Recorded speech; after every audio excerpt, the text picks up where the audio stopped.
All right, all right, all right. Seems like we're live and everything is going all right. If you're just tuning into the stream on YouTube, just bear with me. Give me about 2 minutes. I'm going to finish setting things up and then we'll start the stream.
All right, all right. Everything is set up. Everything is set up. We are good to go and we are live.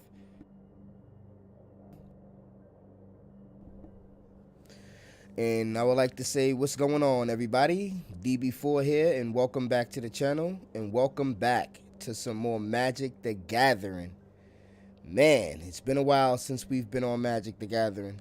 I also want to apologize once again for the delay on the Magic the Gathering content on this channel. I have been cooking up some good stuff. I am brewing up some bangers and some heaters, but we are dealing with some technical difficulties with the channel.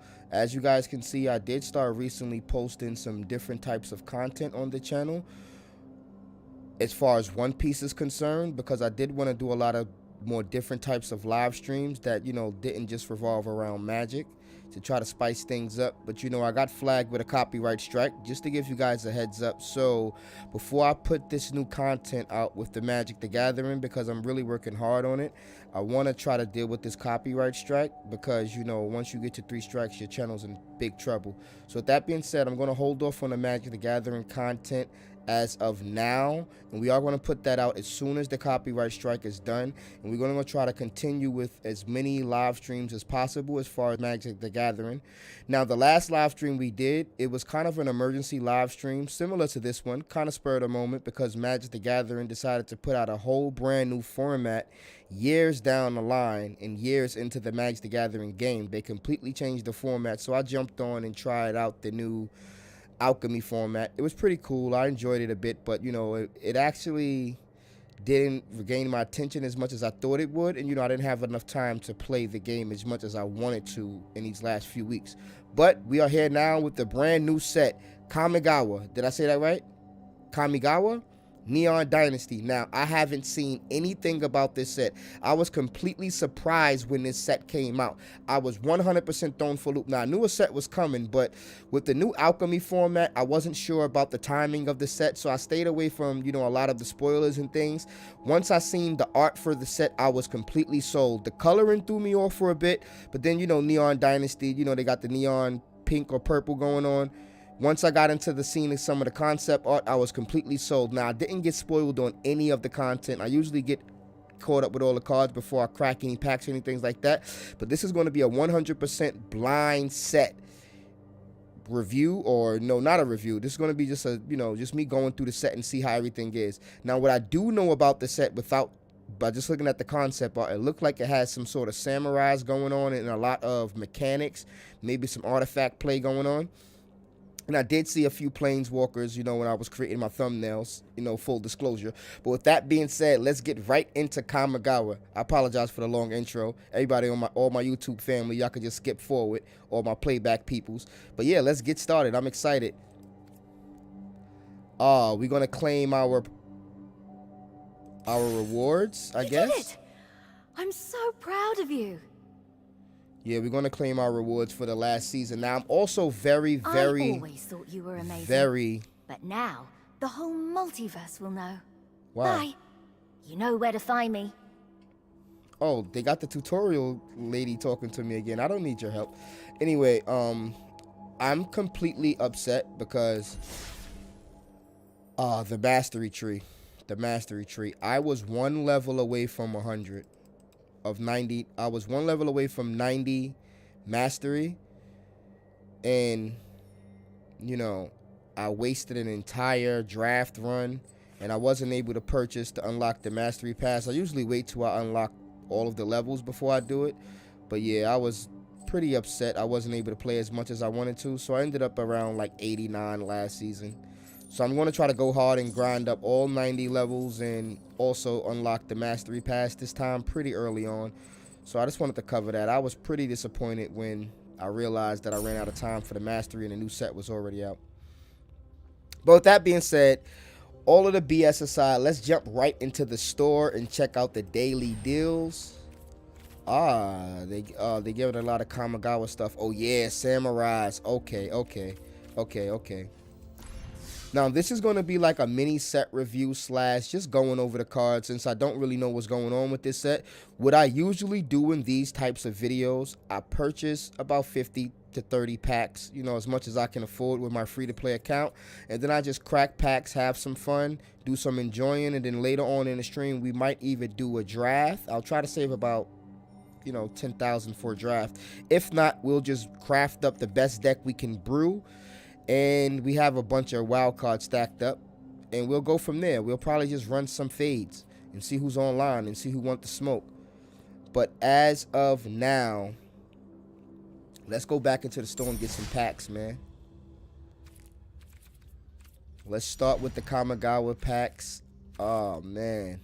We're going to have to purchase these one at a time, people. So bear with me. They should really upgrade this to where you can purchase more than one. Come on, Magic, you're killing me. It's like I'm gonna have to do this 50 times.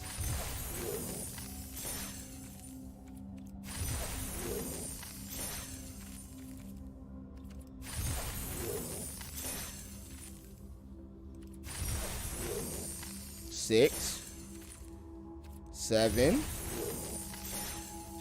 8. We're gonna crack about 10 packs before I get completely annoyed.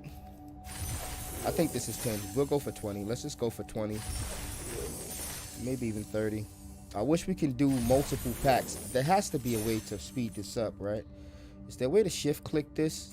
Come on, Magic. You guys are killing me here. One pack at a time. Really? Look, they allow you to buy multiple packs with the in-game the premium currency. They should allow you to just, it should be an arrow key like purchase 10 packs, purchase 20 packs, 20,000 gold. Pretty simple. But no, they want me to click this button 30 times. Literally 30 times. I do want to kind of save up and do one draft maybe for this stream. But I don't want to, maybe I'll wait till I understand the cards a little bit better before I do a draft, because I'll be here drafting cards and reading cards all night long if I go right into a draft unfamiliar with most of these cards. So I'll get familiar with the rares and some of the uncommons, the rares and the mythics during the pack snapping or the pack cracking. Are we snapping packs or cracking packs? One or the other. Once we open up the packs, I'll get familiar with the rares and some of the uncommons, stuff like that, and then I'll try to construct a deck around whatever rares we get. And then if we have enough time with the stream, I'll probably run and just draft some cards randomly. Probably just do a rare draft. Just draft all the rare cards. But I do like to get familiar with the cards a bit before I do drafts, because I might win. And I've been basically rare drafting. You know, when you only pick the rare card, you're not really trying to build a winning deck. I've been doing that since this game came out. And yeah, I'm going to start drafting with a lot more strategy in hopes of winning. We got 35 packs. I kind of feel like we should push it to 40. Yeah, let's push it to 40 packs. Have a solid 40 packs to open up on stream. We could have did 50 packs. Or you know what? You know what? We're just going to push it to 50 packs. Screw it. We'll have 5K left over, and then we'll be back on the grind. I usually get, if I play this game every day, do all the daily missions, and, you know, probably get all the daily wins, and do some, I don't know, I guess every month I'll probably do one draft or two drafts a month, probably a draft every other week. I usually end up with about 50K a month. Just, you know, playing just the dailies, not, you know, no serious grinding or nothing like that. If I did any sort of serious grind, I'm pretty sure I would end up with about 100K a month and plenty of wild cards and free stuff like that. But 50K a month for someone that's slightly above casual, and I would consider a casual someone who logs in about every day or every other day, play about anywhere about 3 to 5 games max and then log out. I play anywhere about 15 games a day. On average, about 10.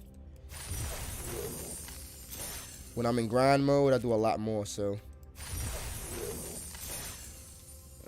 I think we're going to have to purchase one more just to get to 50, if I'm not mistaken. Let's check. All right. 51. All right. 51 packs. This is going to be tons of wild cards. Tons and tons of wild cards. Let's get it. Let's get it. Let's get it. I'm here for this, man. Let's go. All right. Now, the first, I say about 5 to 10 packs, we're going to go over most of the cards and see what they do. Oh, double up on counters. All right. We see some synergies. Channel. This channel thing. What does this do? Discard greater than the search library for a basic land card, then put it onto battlefield, tap, then shuffle. Okay, so these cards have channel abilities. I wonder if that's I wonder how that works. Okay, network disruptor. Okay, tap target permanent. Usually see things like this with Flash, but a 1/1 fly-in Moonfolk Rogue, not bad. 1/1 flyers are always good, especially in blue. So yeah, that's pretty good. What about this? Each opponent lose 1 life, you gain 1 life. Okay, exile the side, return to the battlefield. Transformed. Oh wow, transforming sagas. Let's go. Yo, this art is BA. Oh my god. Vehicles you control have menace. Oh wow. This is going to be interesting. I have a pseudo vehicle deck that I've been working on. It doesn't have all the pieces. A lot of the pieces to that deck was tarnished during the first cycle. But I have, in historic, it'll be OP, but I stay away from historic for now. Too many cards. But anyway, I'm going to bring my vehicles deck back.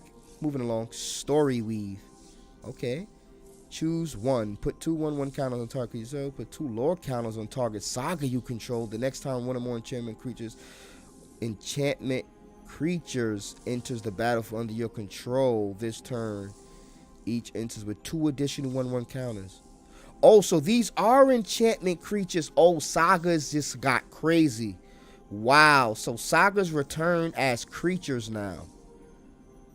Wow. Wow, that is super dope. Look at this card art. Oh my god. Magic is always knocking it out the park. Alright, what do we have here? Vigilance. Okay, with a samurai or warrior you control attacks alone, you may cast target enchantment card from your graveyard this turn?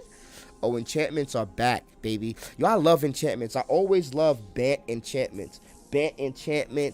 Like, I like red-black enchantments. I actually made a red-black enchantment deck. I know it sounds crazy, but it was a red-black sacrifice enchantment deck. I love that deck.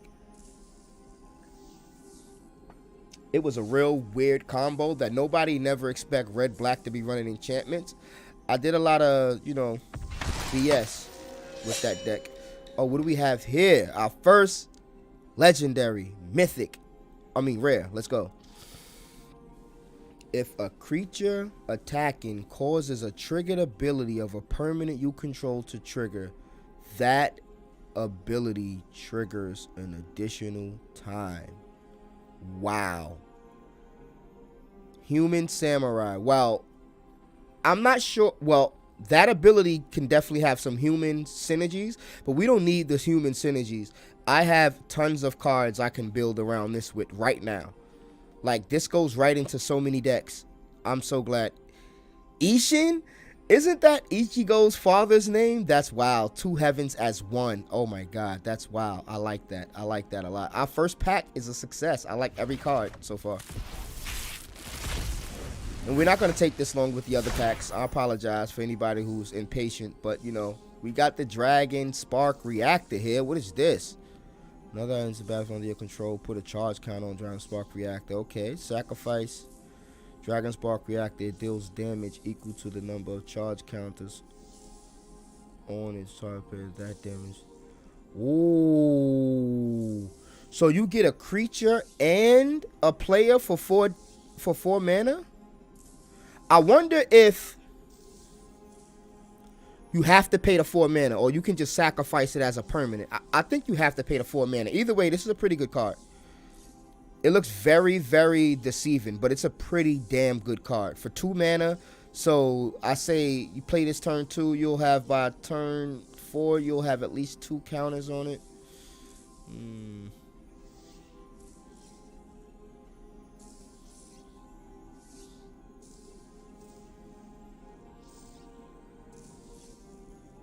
Equal to the number of charge counters, so you'll have at the very least 2 charge counters, hopefully. But imagine if you just have like 10 charge counters, or you can just KO somebody with this. That's pretty dope. I like that card. Let's get into it. Human Artificer. Your artifacts are back, baby. Oh, is she mixing it up with the 1s and 2s? Oh man, she's a DJ. Oh man, the Song Shaper. Oh man, whenever another artifact enters the battlefield under your control, Tawashi Song Shaper gets, oh man, 1-0 into the end of the turn. That's fire. Her card art makes her top tier, legendary. Just the card art alone. Look at that, the Song Shaper.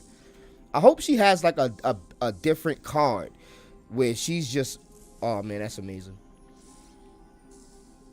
A Fox Monk, a 2/3 lifelink in white. Enchantment creature too. Oh wow, that's amazing. Oh, okay. Network terminal. Tap another untapped artifact you control. Draw a card, then discard a card. Oh, looting for 1. Looting for 1. But it's looting for 1, but you have to, you know, keep constantly attacking artifacts. That's not going to be a problem with this meta. Looting for 1 and mana ramp. This card seems like it should be a common card. I mean, uncommon. This seems real good. I don't know. Maybe I'm overestimating this card. Looting is always good to me. Looting is always good. I like to play a lot of graveyard synergies. So anything that can put stuff in my yard when I want it to, I love that. Because I don't really like mill too much with my graveyard synergies. Unless I'm going all in mill into the graveyard. Being able to, you know, draw the card first and then discard it is also very important on, you know, when the looting, how looting works. Because sometimes you don't have the card to discard, you know, so that makes it half as effective. But, you know, if you can just draw the card and discard whatever, that might play into your favor no matter what. Whether it's a land, a creature, a spell, you might just, you know, just dig through your deck. I like that a lot. For 1 mana, I just think the secondary ability is very cheap. And it's very useful. Looting is always good, and automatically it's an artifact. We know the synergies is there, and it also has the ramp effect. That's why I think it's so powerful. Moving along. Searchlight Companion. Enter the battlefield. Create a 1/1 colorless spirit creature token. See, look at this. Okay, okay, okay. It doesn't bring an artifact with it. You get a spirit token though. I like that. Trample haste, channeling, discard iron hoof board. Target creature 3/1 and gains trample until end of the turn. Okay.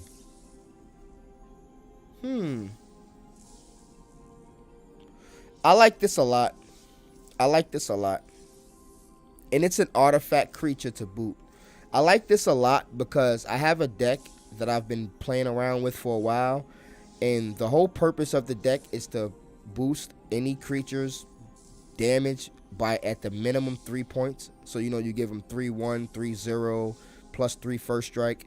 It doesn't matter. As long as they get 3 toughness, that combo usually works. And they took a lot of the 1 mana cards that allow you to give a creature 3 toughness. So you're usually stuck with the 2 mana cards if you're going to be giving a creature 3 toughness in 1 turn with 1 card. So the fact that this is a creature built in an artifact and it still has that same effect that I'll be looking for a regular sorcery or instant to do, this is a good card for me. I'll show you guys eventually what I'm talking about, probably one of these days, but just that ability is very good. The ability alone, the fact that it comes on a body, a trample hasten body, pretty damn good. Let's crack the rare. Alright, soul transfer. Choose one. If you control an artifact and an enchantment as you cast a spell, you may choose both. Exile target creature or planeswalker. Return target creature or planeswalker card from your graveyard to the hand. Okay, now this goes to the hand. If this would have went to the battlefield, this would be super broken. This is still pretty good coming back to the hand. I like that. Next pack.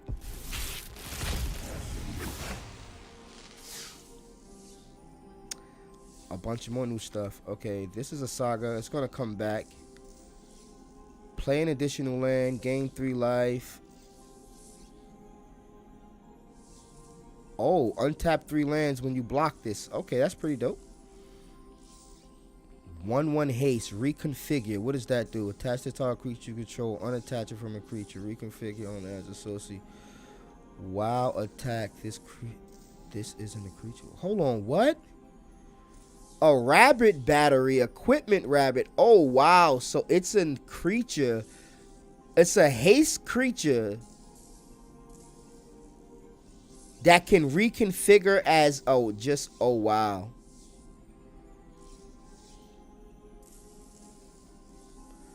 Oh wow.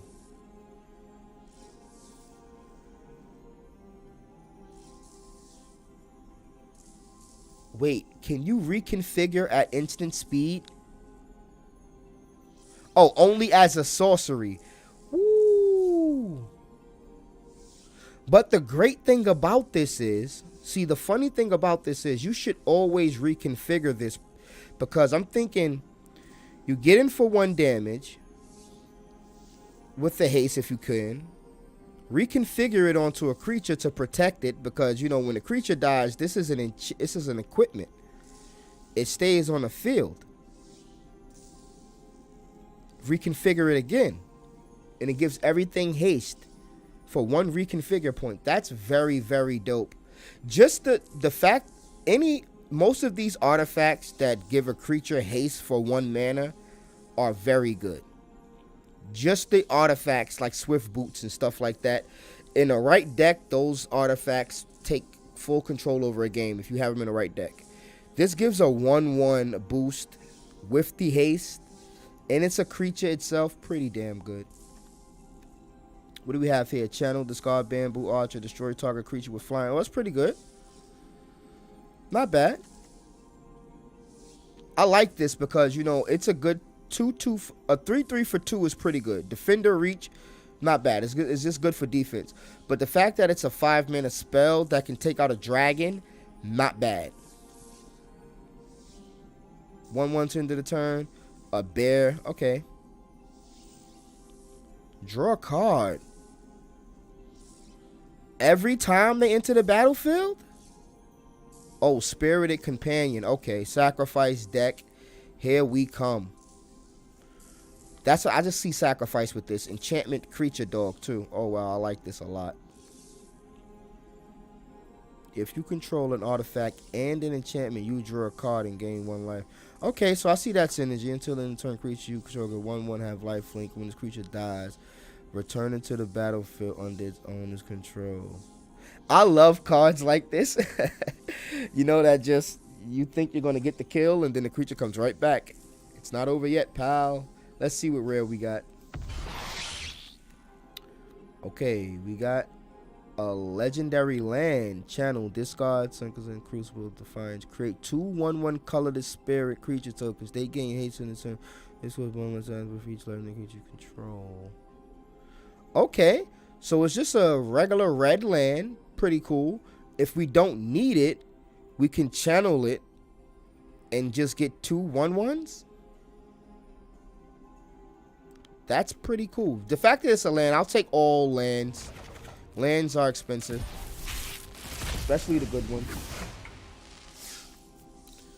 What do we got here? Flying Enchantment Shrine. At the beginning of your end step, you may pay 1 when you do target player meals. Oh, X cards, X number of shrines you control. Oh, they bringing shrines back. Oh, that's sexy. What's this? When it enters the battlefield, return target artifact with mana value 3 or less from your graveyard to the battlefield. It gains haste, sacrifice another. Oh, wow. You get to replay artifacts with that thing? That's pretty good. Exile target creature they control. Exile target enchantment they control. That's pretty good. This is... These, you know, target player exiles a creature they control. These are underrated. Especially with a lot of people playing decks with like 1 bomb in it that comes out at a certain time. You can just get rid of it turn 3. Pretty good. Whenever a vehicle you control attacks, choose 1. This vehicle gains first rank in the turn. Untap that. Oh, he's a good vehicle crewing guy. Whenever experimental sensor enters the battlefield or leaves the battlefield, else attack or your lock on turn. That samurai looks dope. There's a lot of these exile top card of your library and play it to the end of the turn abilities. They should give that ability a name. Maybe it does have a name and I just don't know. Sacrificing Sunzi. So, alright, so you can play it. I guess play a land off the top at the very worst and sack it and hope you don't draw another land. I don't know. It has some applications. I like it. What about this? Cruise vehicles as its power with 2 greater. Oh, whoa. Okay. A hot shot mechanic. Oh, a fox pilot. So this guy can crew up to a level 4 vehicle. He can basically crew a chariot for 1 mana. That's sexy. Now I see why they tried to nerf the chariot. Oh, we got another legendary land. Okay. Return artifact or creature or planeswalker to its owner's hand. Oh, it's just unsummoned. Pretty good. Nothing too crazy that set. We ain't getting no repeats yet. That's good. Well, we don't really need to go over all the commons like that. Create a treasure token. Activate this only if a creature died this turn. Oh, I like that.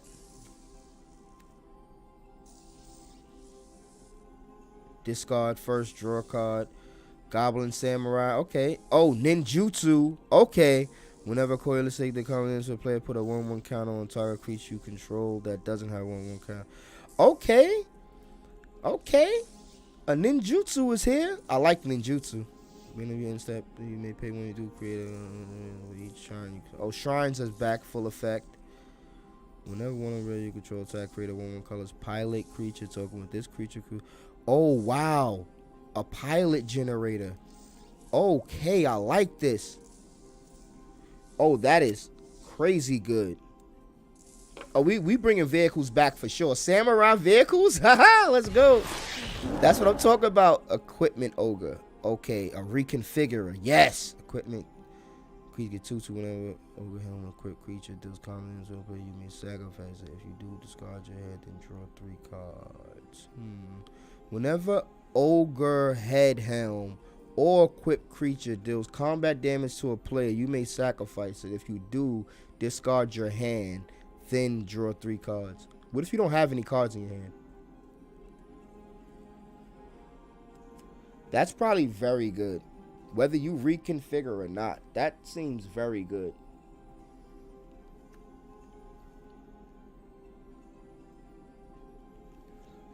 but you just have to deal combat damage. So putting this on the evasive creature is the best deal. But I don't know if you can beat that late game. Just dump him in a card for 2 extra damage. Dump him in a yard for essentially 2 extra damage. Hopefully a creature you want to sacrifice. And 3 cards. He can be pretty good. Alright, we're coming up on, I think, our 5th pack. We should start seeing doubles soon. We get a lot of wild cards. Reels the hand, you may choose an all-in card. Okay. Can't attack or block, okay. Destroy target artifact. Target one gains first record of the turn. See, look, yeah. Stuff like that. To each modified creature you control. Modifications, equipment, auras you control, and counters are modifications. Oh, wow, I like that. Okay, so any alterations to any, you know, okay, I like that. I like that. I like when they name mechanics. I like that a lot. It probably will make coding a lot better too. Okay, when this guy attacks, Makata, Soul Ripper attacks, you may sacrifice another artifact or creature. If you do, put a 1/1 counter on Soul Ripper and it gains minutes in the turn. Okay, okay, crew 2. Vehicles, we're here. We are here, vehicles.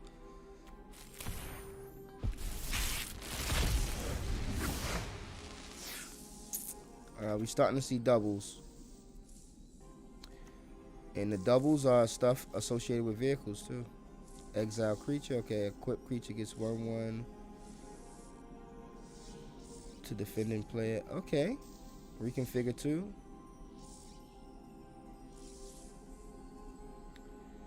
Oh, this is dope. This is dope. I like that. Tempered in Solitude. I like that. Destroy 1 target artifact or artifact, enchantment, or tapped creature. Then if you control the artifact and then enchantment, create a 2/2 white servant. Oh, that is dope. So you need, oh, I like that artifact and enchantment synergy thing. Each opponent creates a 1/1 black rat rogue creature token. Exile this well into the battlefield, gain control of all rat tokens. Well, tax you may sacrifice, draw a card. Oh, I like this. I like this. Echo of Death's Wail. That is weird and very good. I like that. Yeah, after the 5th pack, you start seeing dupes.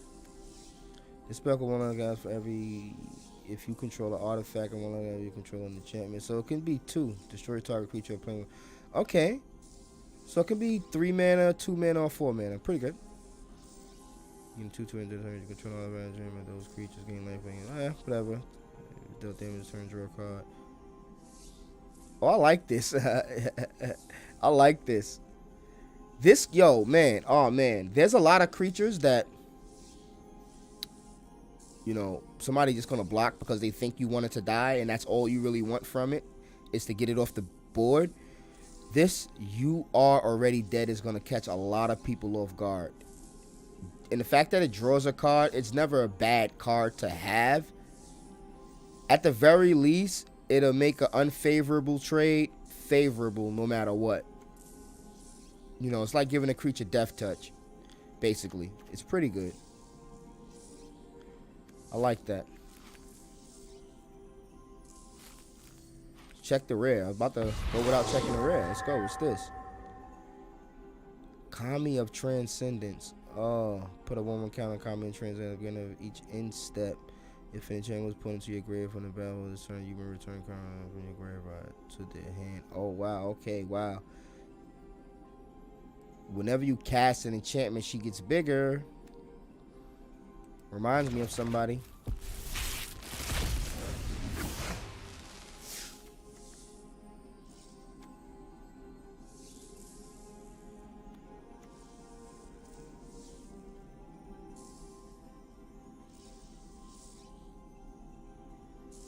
Oh wow, this fights everybody. Spinning heel kick. This is wild.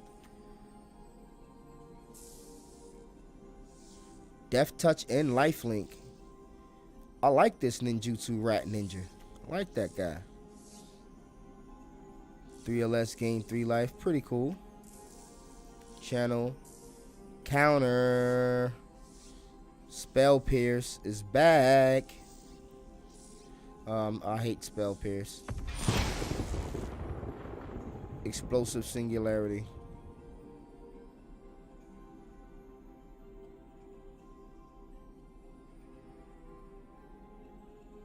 To any target? Tap any number of untapped creatures you control. The spell costs 1 less. Okay. So let's say we get a 5 mana discount is still 5 mana. I mean, you could win a lot of games with this, especially if you duplicate it. There's going to be a lot of explosive singularity decks out there. Just to say, I know there is. I can feel it. Tokens, explosive singularity copied. Tokens just to block. And then hit somebody with a 10 mana explosive singularity.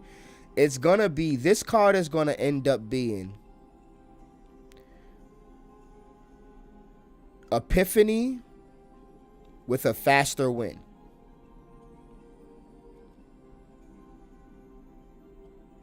Meaning, they're going to still just copy 1 card for the win. But, you know, they're going to get the win that turn instead of waiting 5 turns. Instead of taking 5 extra turns. You know, most people are going to put out some defense. Dragon eggs, wink wink. Play a bunch of removal. Get some free, just any amount of a discount at 10 mana on a field is great. You tap 2 creatures, copy this spell for 10 mana. That's an insta win. You don't even need to tap any creatures. 12 mana, game. And it's so easy to get 12 mana in these formats. Magic needs to, the developers need to think about stuff like this. I play so many games nowadays where 12 mana is not even a question. Especially if it's any sort of ramp in the deck. This has a ramp feature in it, which is pretty easy with tokens and things that generate tokens for free and all of these stuff. But these cards that copy sorceries and instants specifically have been plaguing the community. And these 1 mana kill every... this card is going to be a problem. We've seen these guys over and over use 12 mana like they had it to spare every game with Epiphany. The same thing is going to happen with Explosive Singularity.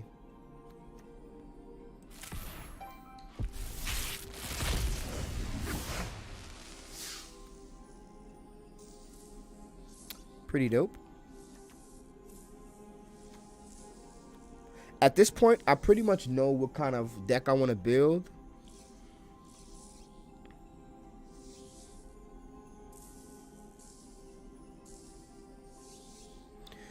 But I'm just trying to see what other mechanics they have. I'll go through these cards more in depth offline.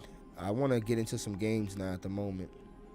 The Silent Spider enters the battlefield. Exile target card other than a basic land card from an opponent's graveyard. Wait. Enters the battlefield. So you have to exile a card other than a basic land card.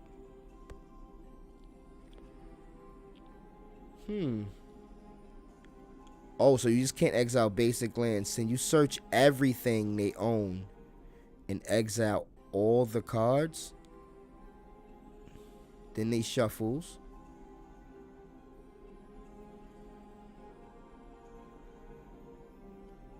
Wait. So for 5 mana, you get to exile a card out their graveyard. You also get to search their entire deck take whatever card you want, exile 4 more additional cards,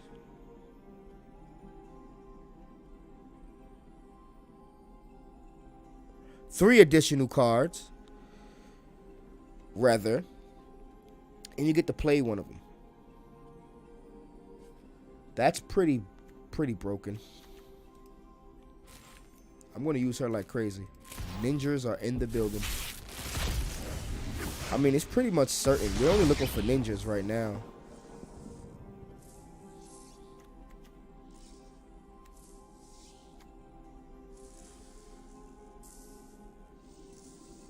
Papercraft decoy. I like that. Invigorating hot springs survival 4/1 counters on it. Okay, whatever. Okay, mill 3 cards, create a 1/1 colorless spirit, counter, blah, not interested. I like those sagas that turn into creatures, but you know, we're doing ninjas here. We're looking for ninjas and vehicles.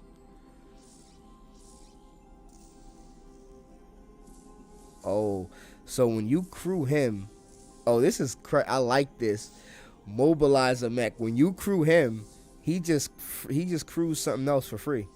I like that. I like that. Very clever. What's this? Trash. Okay, cool. Okay, the Kiki-Jiki.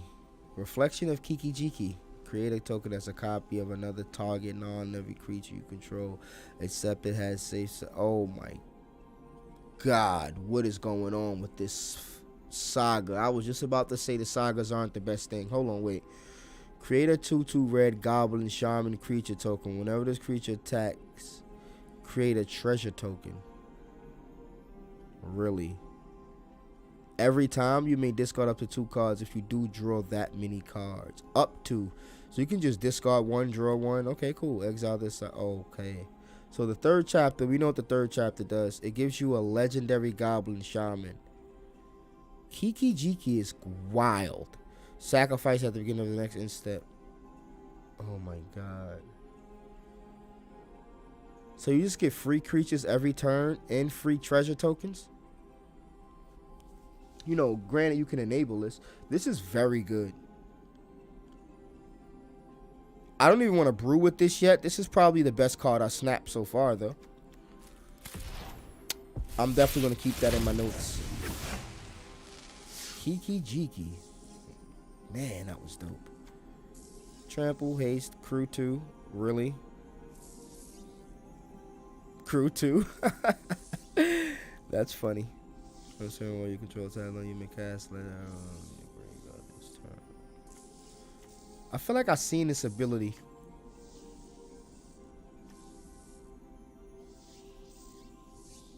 Oh, Rally the Heist. Each artifact you control.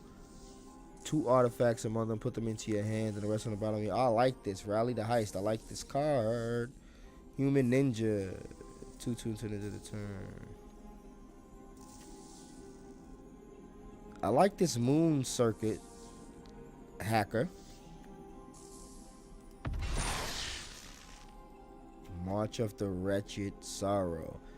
That's a spell you may exile black cards from your hand. This spell goes over each card exiled this way.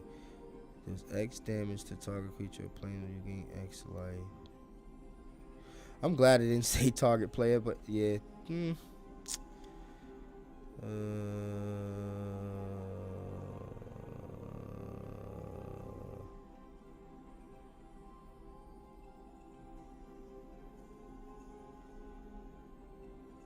See, that's the thing. You have to exile the cards from your hand. If you discarded them, this would probably be a lot better. Maybe there's something I'm not seeing here. Let's say for 4 mana. Let's say we want to do 4 damage with this spell. That's a good round number. Let's do 4 damage. It's going to cost us 5 mana. That's good by itself. Or we can dump lands and make it cheaper or more powerful. So let's say on general, we're going to be trying to pull this off for 4 damage, for 5 mana. If we're willing to exile 2 of our lands from our hand, or 2 random cards we don't need, then we'll get it for 1 mana and still get the same 4 damage. I mean, it's pretty decent. It's not bad at all.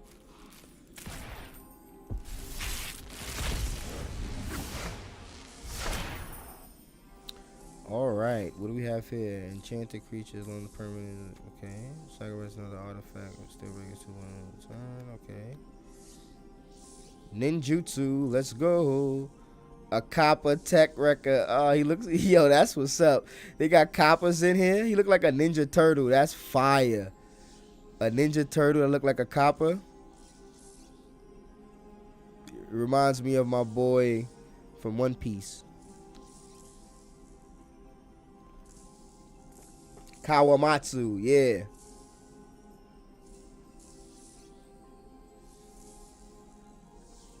Enters the battlefield with a death touch counter on it.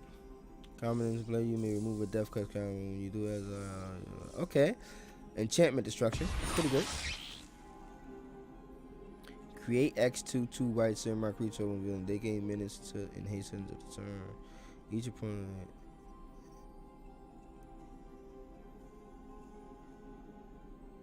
X -1. What?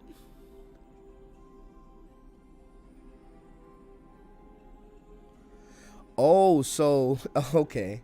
So they just end up with less creatures. If we pop this for 4 again, for 6 mana, we get 4 creatures to attack with vigilance and haste. And they get 3 creatures. And with only 3 creatures, they can only block 1 of our creatures.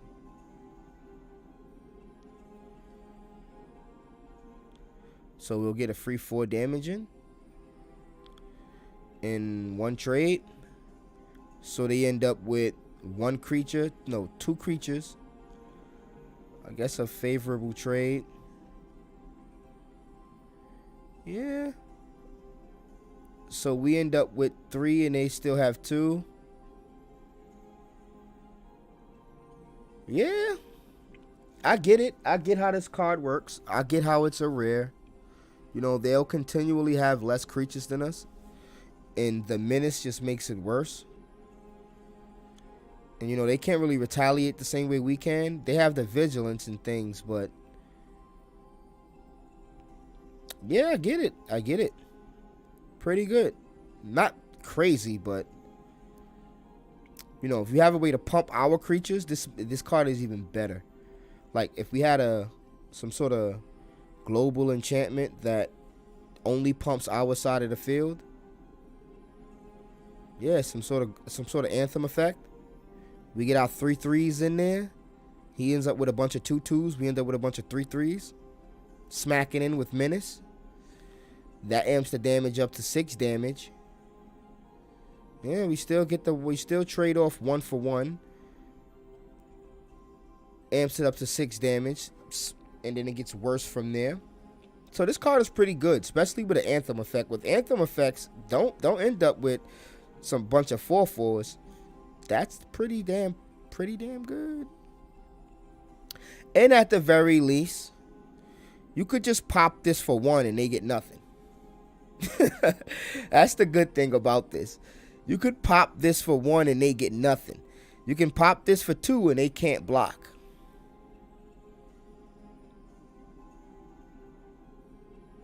I like that a lot. I like this too.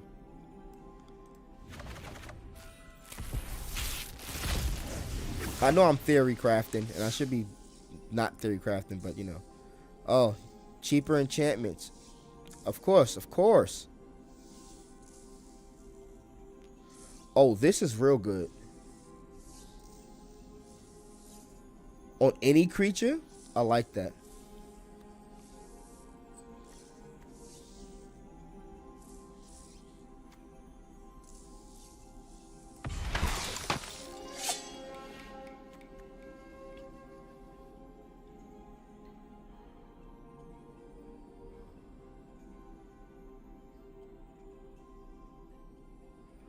Okay, when she deals common damage to a player, she gets indestructible. Okay.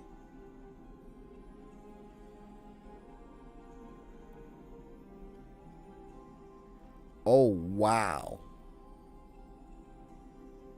Wow. A 3/3 for 3 that gains indestructible when she attacks, and she basically gives you indestructible.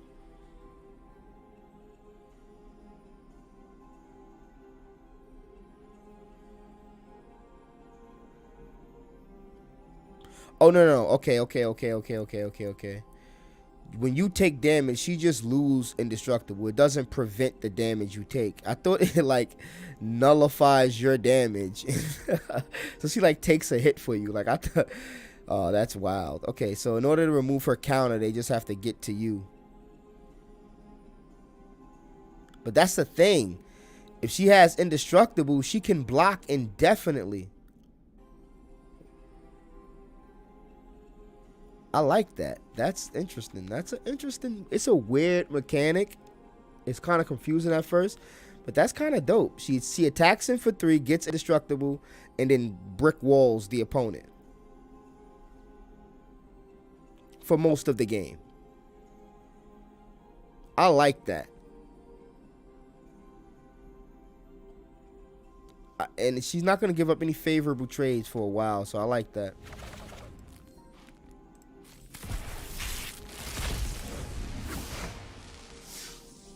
A bunch of dupes.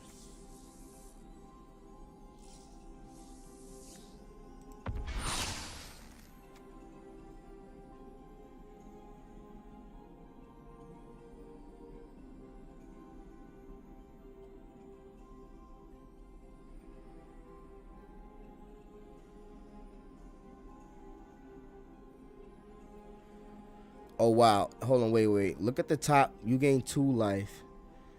Look at the top 3 cards of your library. Exile one of them face down with a hatching counter on it. Then put the rest on the bottom of your library in order. Exile. Okay. More dragon eggs. Okay, I see you.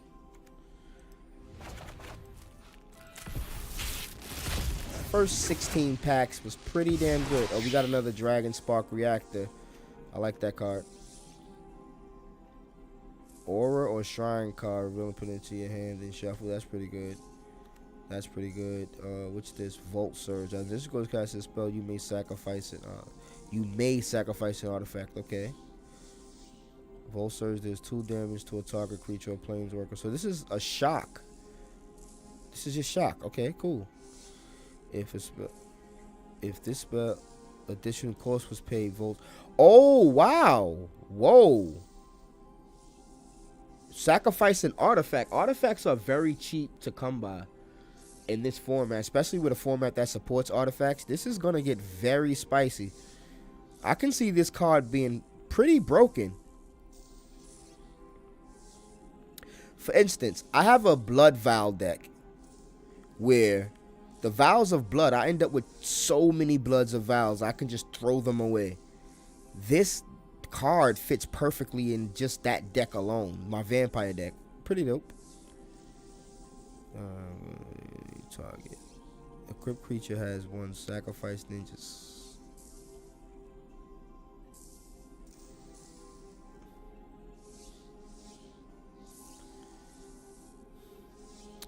Okay.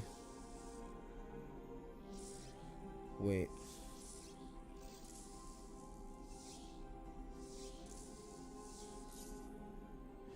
This is 3 damage for 3.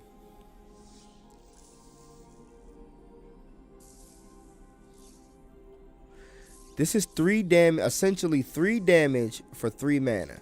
The way I'm reading this. You play it for 1, equip a untapped creature for 1, that's 2. Then you tap that creature for 1, sacrifice this, and deal 3 damage to anybody. That's 3 damage altogether, and you in a tapped creature. It's a real roundabout way to get 3 damage out there.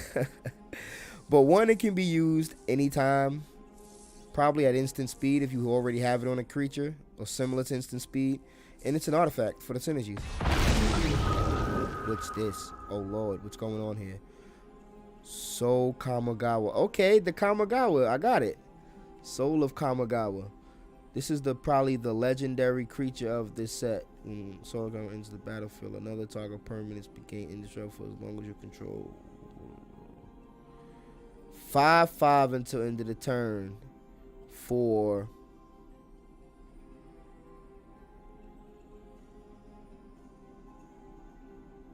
5/5 for 5. Flash. Oh, 3/3/4. Oh, whoa. This is pretty good. And the color, the different colors in the mana is not going to matter. With all of the mana fixing, all of the treasure tokens flying around, that 5 mana is going to be pretty easy to come by. This is a dope card. Man, it can possibly hit for 8 damage turn 5. That's huge. That's huge. 8 damage turn 5? Psst. Oh, man. Spoiler alert. I'm working on a 5-color dragon deck. Yep. Broken. We went over the reactor. Oh, that was real good. Okay, what do you got? Okay.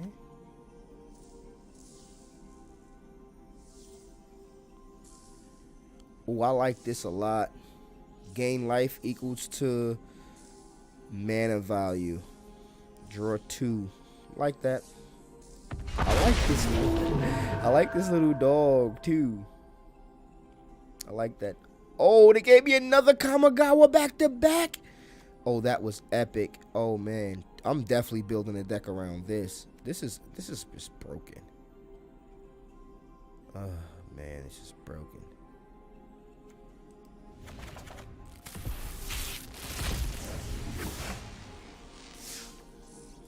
They had to rotate the dwarf out that creates treasure tokens. They had to.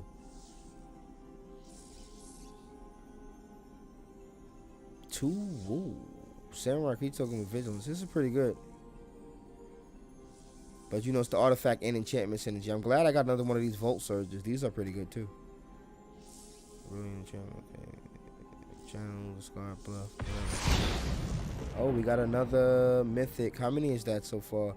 19 rares, 14 mythics, 49 uncommons. Keep up with me, man. Keep up with me. We about to build an entire top tier deck on stream. Keep up with me, man. We got all these prototypes. I think this is our 4th prototype. I'm pretty sure. When one or more vehicles you control attack, create a 1/1 colorless pilot creature token with this creature crew's vehicles as those have power 2 greater. I love this. Oh, I'm gonna just have vehicles and pilots everywhere. Ugh, this is gonna be crazy. Shrines are cool. Whatevs. I like this stuff too. I don't like token decks like that, but this little Uprising card is funny to me. I want to play this card. And I got 2 copies of it, so you know, it's a start of a build around. 2 cards of a rare, 2 of any rare can, you know, get sprinkled in any deck that of those color types, but you know, it's definitely something you can start building with. Attacks, okay, garbage. Kamigawa appreciates a technocratic. Yes, just as I do. Oh, that was amazing. The first activated ability you control each turn goes 2 less. Oh my, yes. Please read more good things. Draw 2 cards, then discard 2 cards unless you discard an artifact card. Yes, more good things. Target artifact cards, artifact creature. If it isn't a vehicle, it has base power and toughness 4/4. Oh, so you can just. Oh, wait. Yeah, there's a period there. So you can either crew a vehicle from Neg 2, you know, just turn it into a creature. Who cares? If it's not a vehicle, it's a 4/4.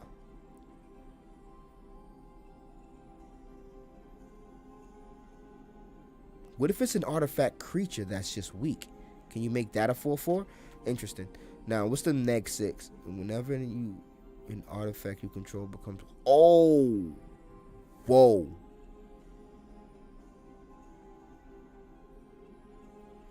No.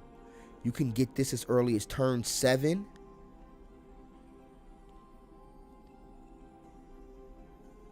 All right, let's start playing Perfect World. Let's play a game of Perfect World. In a perfect world of Magic the Gathering, we get this guy out turn 3. And there's nothing they can do about it. We plus twice.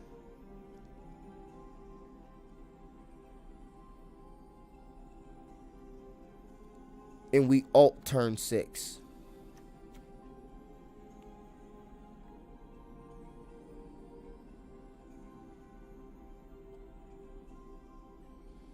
Broken. Broken. I like it. I like it a lot. Oh, yep. We're definitely going artifact, vehicles, and ninjas.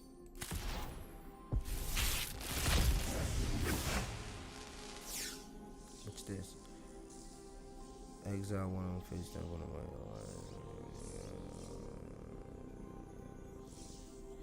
my... Okay.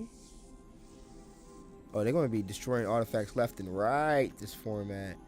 Flying crew run. Okay. Random stuff. Okay.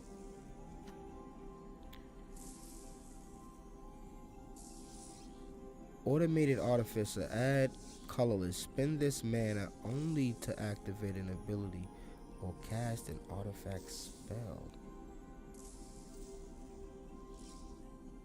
Oh, he's just ramp. Beautiful. Eater of Virtue. Whenever equipped creatures dies, exile it. As long as a card exile Eater of Virtue has flying.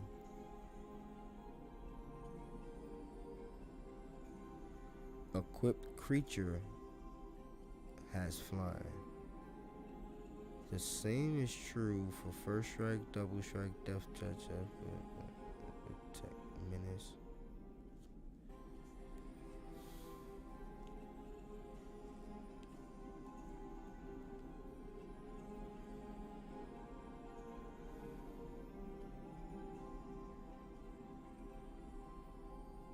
All right. All right. Okay. Okay, Wizards. Y'all not slick. Wizards of the Coast. Y'all are not slick. Okay. Okay. Oh, really? I get it now. Oh, wow. Wow. Wow. This entire set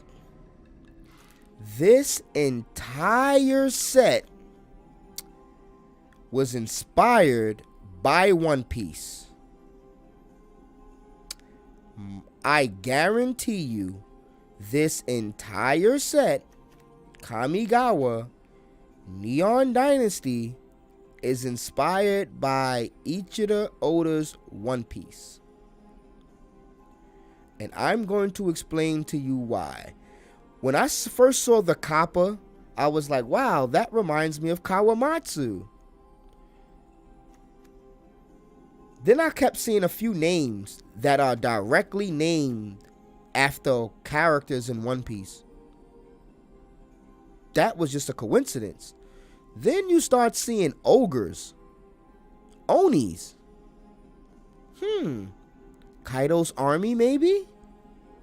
Onigashima?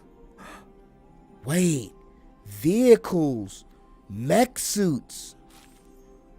automated things.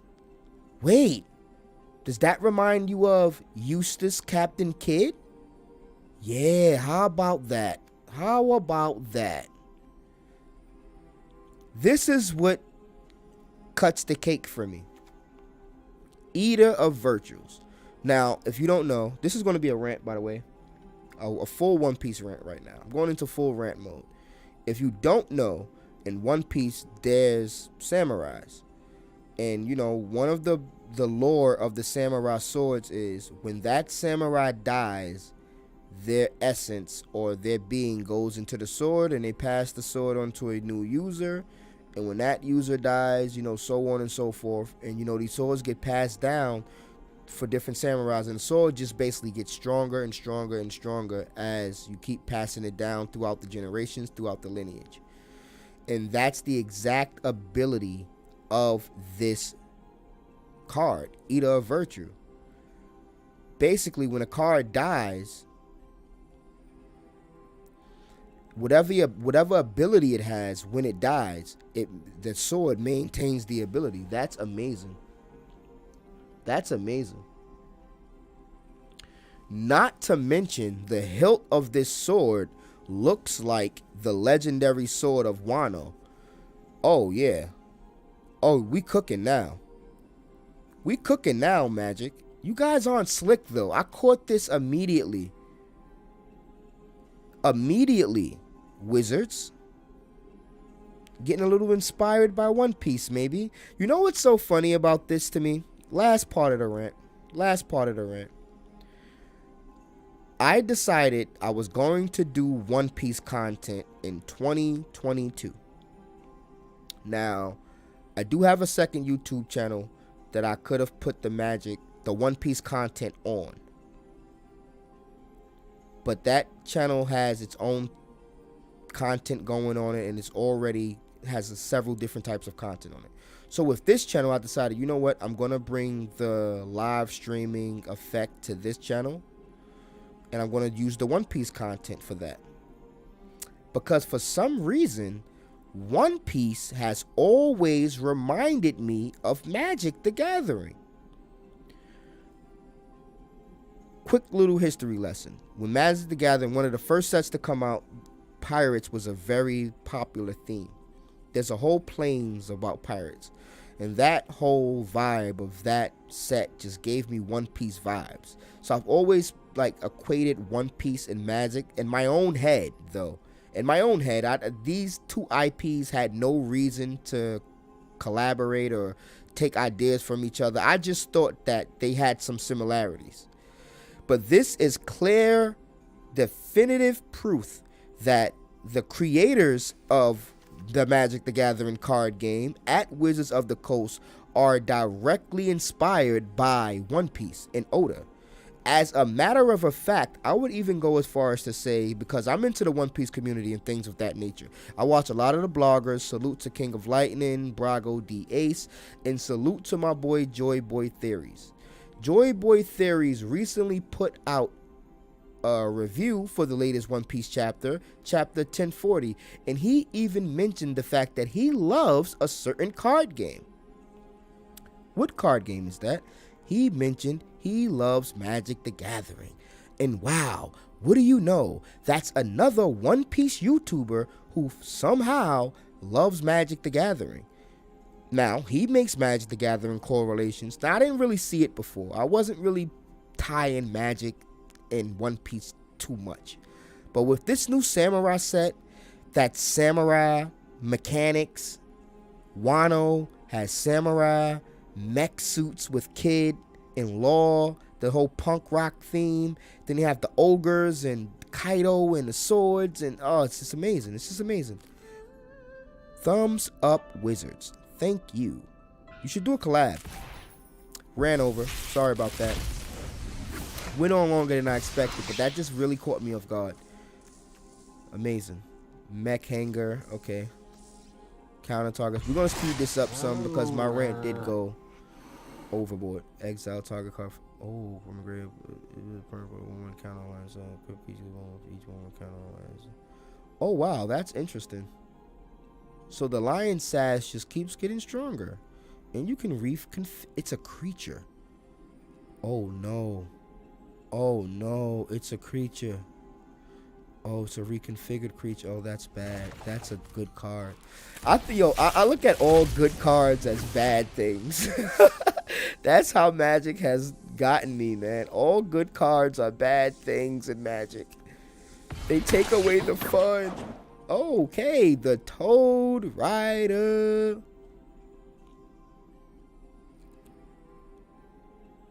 Oh, just frog control.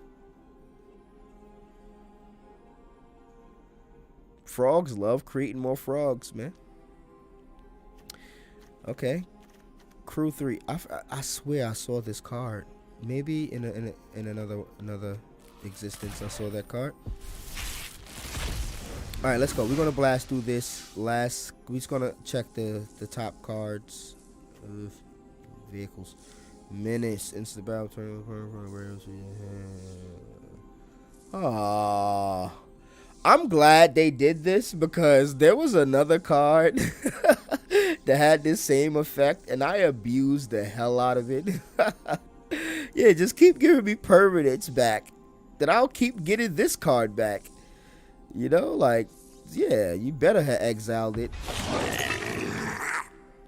Okay, Scrap Wheel, the Goblin Artificer. Okay, sacrifice an artifact with mana value X, return to less than X from the ground.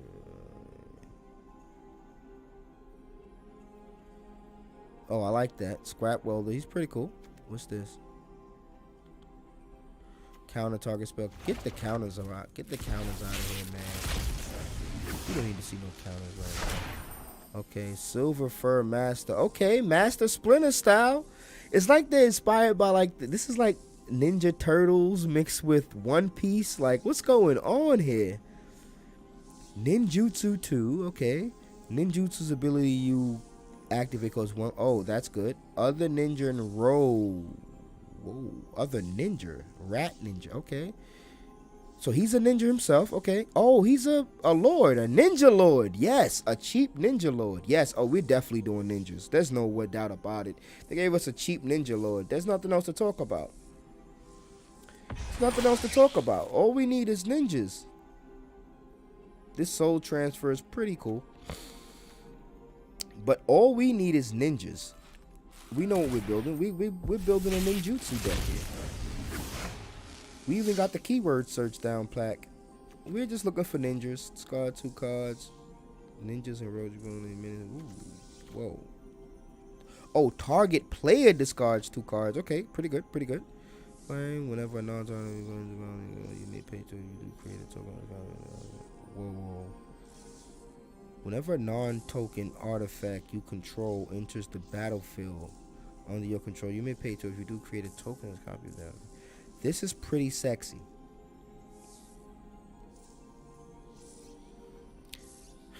Five mana. A little bit cheaper, this would be rare, but this is a pretty good ability at the very least. Double strike. Which creature has double strike? Lizard blades. Oh my lord. Oh, what is this? Oh god. It's a reconfigurer. I'm loving this reconfigure stuff. I'm not gonna hold you. Let's go. Let's get into it. Let's get into the shenanigans. What do we got? Oh, we got another one of these prowler dudes. What's this? Sacrifice an artifact or creature. Draw a card. Okay, the Dockside Chef. Pretty damn good. What's this? Okay, whatever. Blah. Okay. Oh, another rare. There we go. 15 mythics. Feels good to have all these mythics. And 21 rares. Lifelink reconfigurer.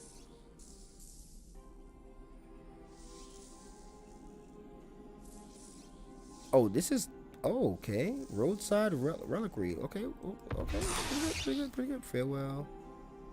Oh, choose one or more.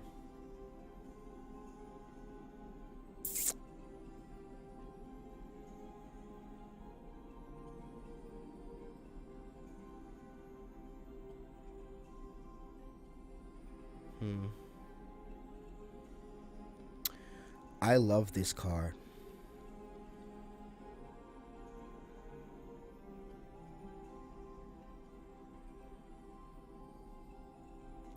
I love this card.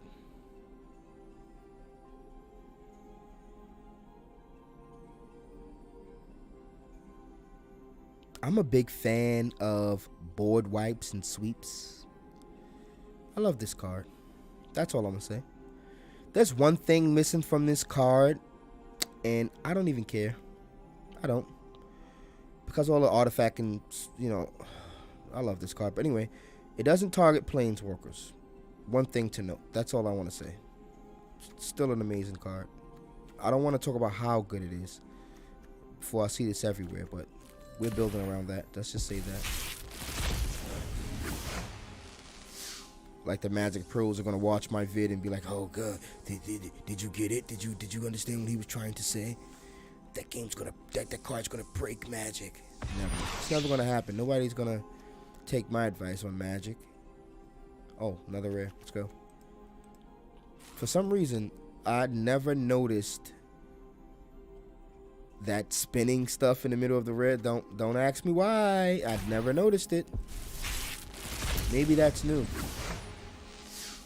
That it looks new. All right, let's see. Creature control, blah blah blah. Yeah, I'm gonna have to learn a lot of these cards later on down the line. It's the battlefield. Okay. Mirror box. Oh no. Oh no. Oh no. Oh no. Oh man, no. There was like 3 different cards that I said to myself, all right, this card is broken. Clearly broken. Clear. The only thing that makes it playable, even though it's still broken, but it's not like it's gonna break the game. About 3 of them. I didn't mention it because, you know, the simple fact is it's a legendary card. It's rare or mythic. You're not going to see too many of them floating around. And at very best, only one of them can be on the... Again, I almost fumbled with my words. Only one of them can be on the field at the same time. This card destroys Magic as a whole. Later for the cards I'm mentioning in this set, that just destroys Magic as a whole. Why would you create a card like this?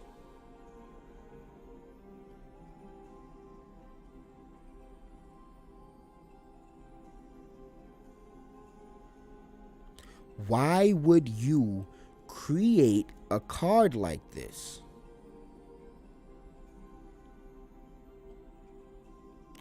The legendary rule is in place for a reason, Wizards. There was a card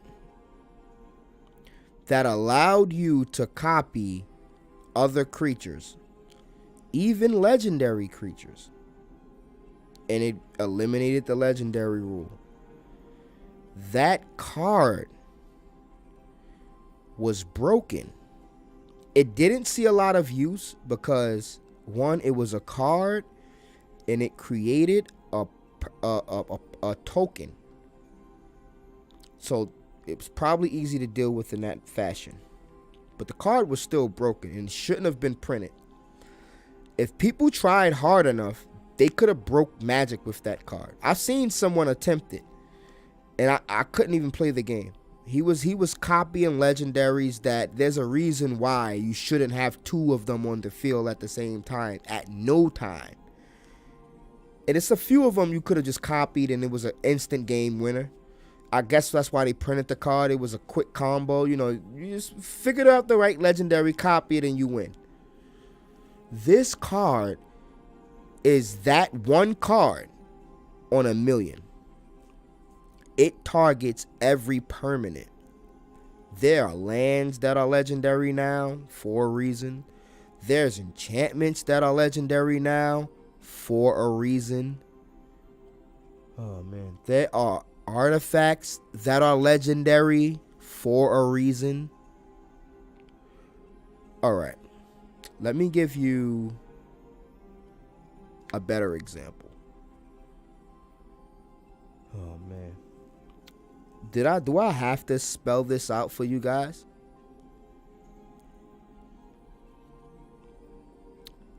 This one card makes Meat Hook terrible. Meat Hook is already very unfair in a lot of ways.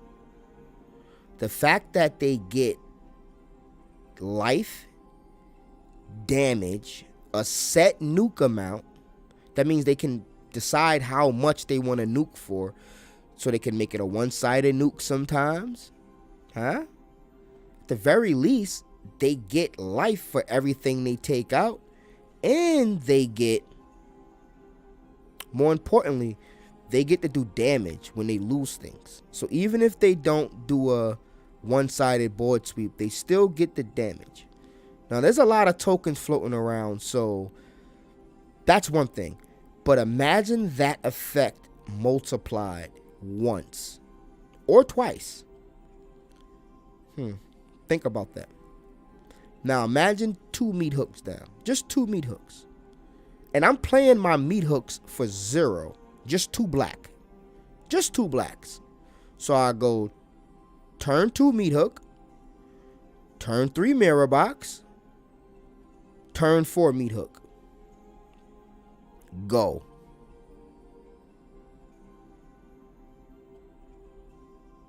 Just go. And to make matters worse, just to piss the meta off, I might just play cards that send permanents back to my hand. So now I'm gonna play nothing but meat hooks all game. I put down 3 meat hooks, pick up a meat hook, play it again, pick up a meat hook, play it again. You see what's going on here? That's not fun, Wizards. That's trash. You see what's going on here? Oh man, this is terrible. I'm so glad they put the words non-token. Like that helps. It doesn't help, but you know, whatever. Rant over. I almost don't even want to crack the next 10 packs. That now I'm happy I got the card. Excuse me. I'm gonna break the shit out of this card. I'm going to break the fucking the hell out of this. It's over. This card is over with. The first thing I'm buying is 3 of these, just because I know I'm going to get my wild cards back, because this card is going to be the first card banned. I'm getting my wild cards back. It's a free investment. Buy it now. Play with it now, because it's going to have to give you your wild cards back. Buy it now. Play with it now. Have your fun now, because it's getting banned. If they don't ban this card, they might as well wrap this whole digital platform up, because these guys aren't taking it serious. They're trying to make, it's like they're trying to make it, I didn't even see that rare, but I know what it was though. It was the green rare that, you know, I'm probably not going to use. It's like they're trying to make some sort of weird MMO in a digital card game. And it doesn't have any MMO mechanics. It's just like the card abilities just read that way. Sickening.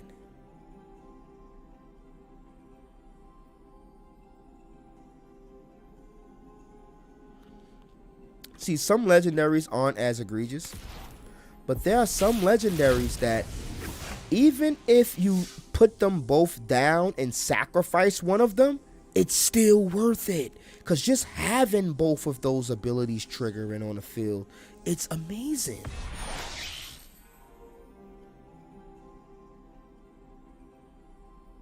It's amazing.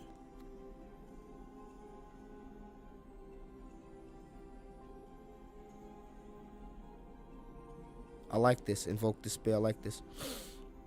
There's another broken card that should not be repeated on the field as a legendary.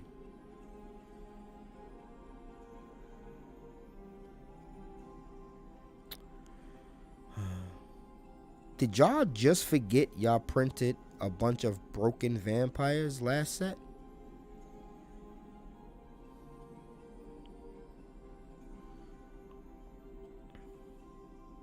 Did y'all?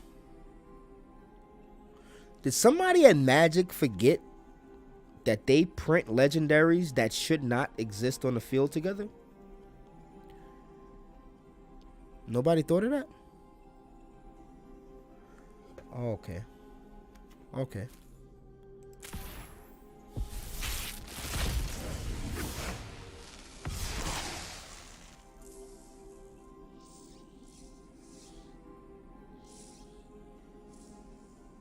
Oh, I like this a lot. It's a creature though, but if this was like an artifact on the side, I like that. Oh, Echo of the Death's Well. We know what that is. Let's blow through these last 15 packs, why don't we? I'm kind of still stuck on that card. Oh, yes, we got 3 Kamigawas. 3 Kamigawas. We're definitely going to do this Kamigawa thing before stream is out. Oh, we want to get 4 Kamigawas. This will be the first time in Magic history of any of my pack openings I've gotten 4 of one of the very good rares or you know. Let me not jinx it. I didn't get 4 of them yet. But you know, at least 3. At the beginning of your combat on your turn, return target vehicle card from your graveyard to the battlefield. It gains haste. I like this. I like everything if you don't get it by now, but certain things I just like more than others.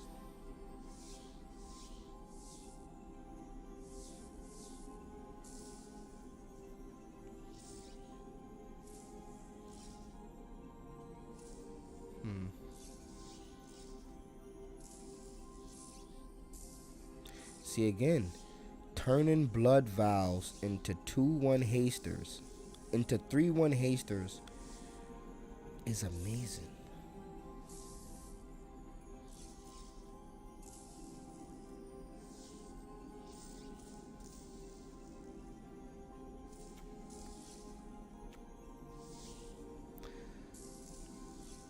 Are these supposed to be standalone sets? I don't know, man.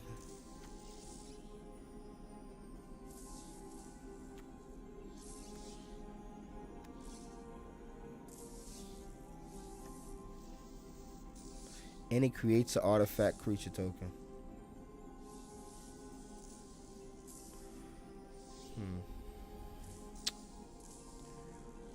Oh boy. This guy's very good. He can sacrifice the same artifact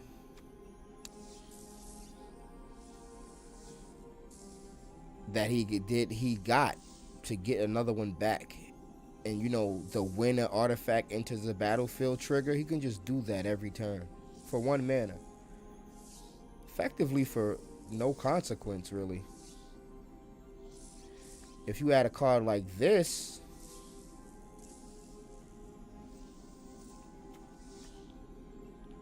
you can sacrifice this, get the free 3/1, and get to play a card off the top of the library for free. Twice. That's pretty damn good. And I'm just joking. I'm pretty sure these guys do a lot of play testing and they work real hard on these formats and these cards and making sure things don't slip through the cracks, even though they don't always. Oh, they caught me off guard. That's a real good reconfigurability. That's real good. Yeah. That's real good. But anyway, I'm pretty sure they do a lot of play testing, and you know, they have to make powerful cards and cycle some out. I get it. But sometimes these cards seem real broken, and even when stuff slips through the cracks and is very much so broken, we play test it, we tell them it's broken, they still leave it in there sometimes. Like, we had to deal with Teferi for months. It was a crying shame how unfun that card made the game. Then after Teferi, there was the other guy, the blue-green guy. Like, I forgot his name. Oh man, he was terrible. Like, why would you make a card like that?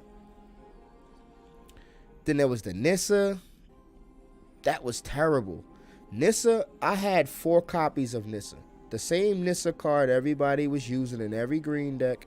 I just refused to play with that card.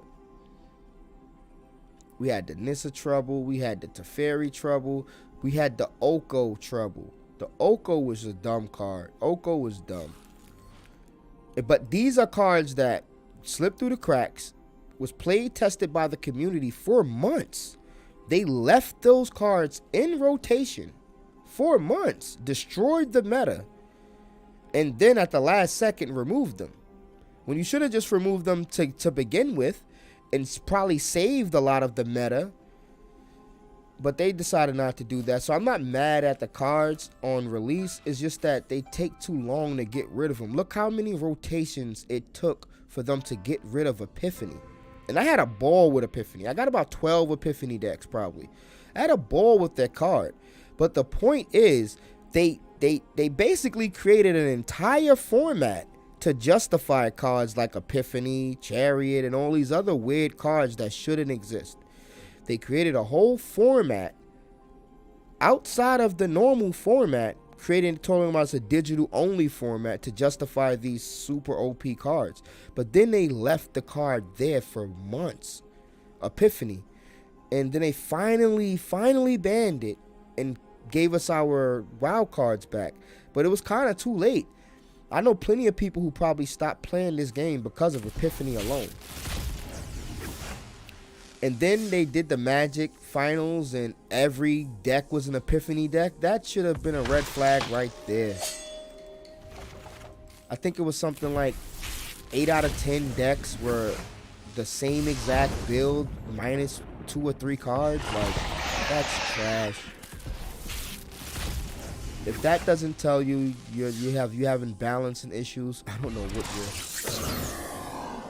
Yeah, we're getting some good rares now. We're getting some good double ups now.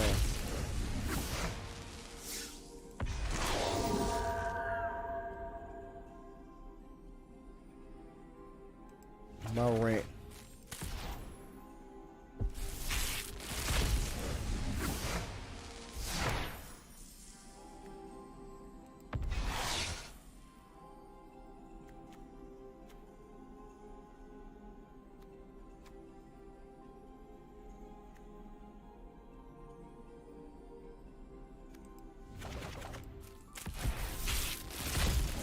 Okay.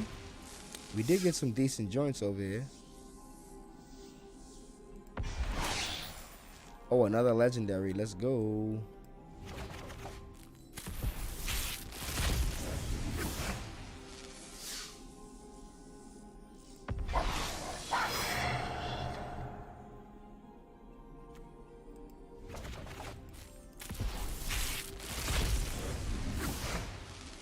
They're giving me a bunch of the legendaries I don't really want to play with right now, so pretty happy about that. I got a bunch of the ones I do want to build around so far, so yeah. One or more, allow you to battle on your turn, create one color. Okay, more stuff that creates artifacts.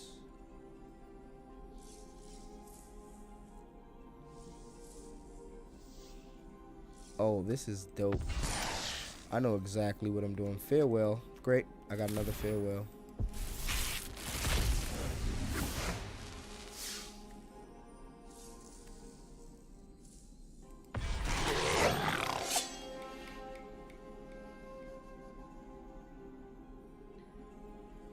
Oh, creatures get haste. Okay.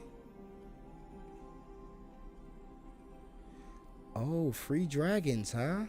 A goblin samurai. Come on, man. Dragons. Kaido. Anyone? Kaido, maybe? They got snakes. Yeah. We get it. We get it. Vessel of all consuming.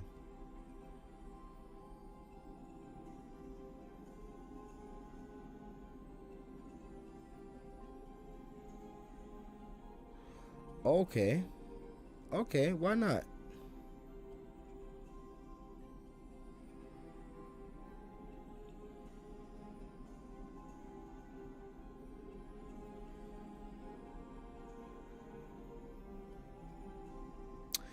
So just deal 10 damage and they lose.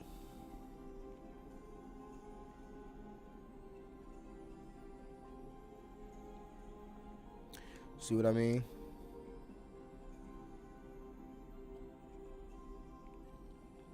So turn 5.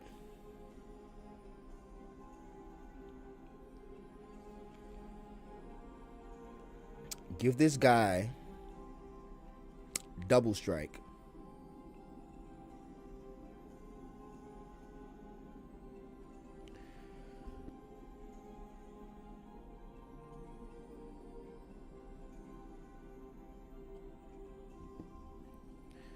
It's probably going to be the fastest way to trigger that death ability. You give it double strike. It attacks once, gets the 1/1 counter. Does another 4 damage. Gets another 1/1 counter.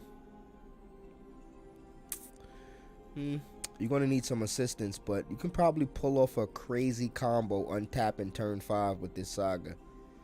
Something awful. And if you dishing out double strike via spells, maybe you got another way to keep pumping up the volume. This card's pretty good. I don't know if it's going to be broken, but because you know you're going to see it coming a mile away for at least 3 turns, and you get some time to deal with it even before it transforms. So at the very least, you know, it's not going to catch you off guard. That's the best thing about it. It's not going to catch you off guard. It's cheap as hell, but it's not going to catch you off guard though. You get at least 3 turns to try to deal with this thing. And it's, you know, 3 mana. It's not indestructible or nothing. It's fairly easy to deal with by turn 5. Any removal is pretty much going to deal with this. But if it gets in, it might be lights out. No pun intended.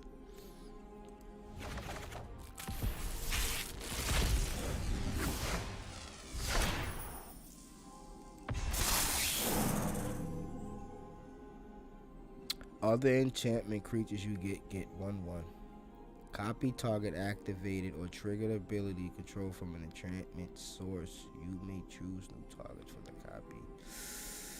Okay, Weaver of Humanity. Here it goes. Here is the enchantment lord. So we got a ninja lord and an enchantment lord. Alright. Samurais, goblins, vehicles, artifacts. I like this set a lot. We got artifacts, enchantments, auras. All right, we got auras, enchantments, artifacts, equipment, enchantment creatures, artifact creatures, vehicles, and sagas. Yeah, with extra mechanics like ninjutsu and channeling. Channeling, ninjutsu as new mechanics, reconfigure, a new artifact mechanic. Pretty damn good. So with a quick review, we got a bunch of new mechanics. Reconfigure. Ninjutsu is kind of old. Channeling is new. There's a new mechanic here with if you control an enchantment or an artifact, they should name that mechanic. We have a new keyword with modified. That's a new keyword. It's not a bold keyword yet, but it's a keyword that's important at the very least. Yeah, man, that seems fire. That's dope. Oh, we didn't even see that last one. Real quick, I kind of want to see that last card, so let's start a new one real quick. I just want to see the new black rare that I missed. I actually missed an important one here.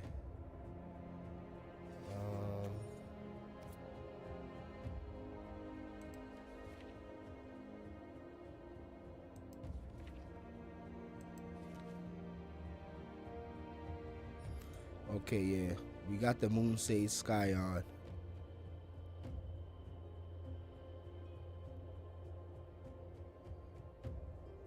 Oh, wow. Another ninjutsu card.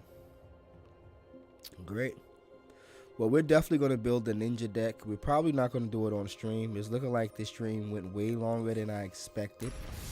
We did get a chance to get 50 packs in. I was surprised we were able to get through the whole thing. I did do a couple of excess rants. Sorry about that. But, you know, I just wanted to go over the set. We're going to do a live stream most likely on Tuesday.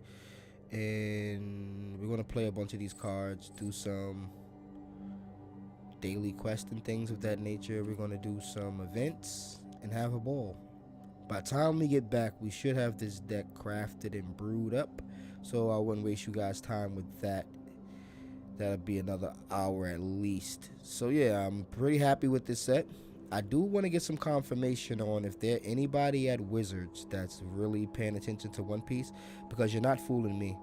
You may be fooling everybody else, but this set is Wano in a nutshell. With that being said, I would like to thank everybody for tuning in. Make sure you follow me on Twitter. Make sure you follow me in the Discord. Make sure you follow me on YouTube. And with that being said, it's your boy DB4.